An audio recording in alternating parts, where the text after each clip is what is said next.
Chào mọi người nhá. Hôm nay em có mặt tại Bầu Bàng, giới thiệu tới quý vị lô đất cách đường Hồ Chí Minh chỉ 70 m, mặt tiền đường nhựa 8 m, thông từ đường Hồ Chí Minh sang đường quốc lộ 13. Diện tích ngang 5, sâu 56, thổ cư 100 m.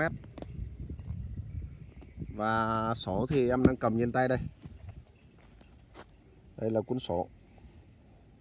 Đây. Ngang 5, sâu 56. Sổ hồng cầm tay. Và lô đất này hiện tại đang chào bán với giá là 829 triệu, hỗ trợ ngân hàng 500 triệu. Nếu ai có nhu cầu mua đầu tư hoặc mua để ở cũng như sau này để xây trọ thì liên hệ em 0967 079 081.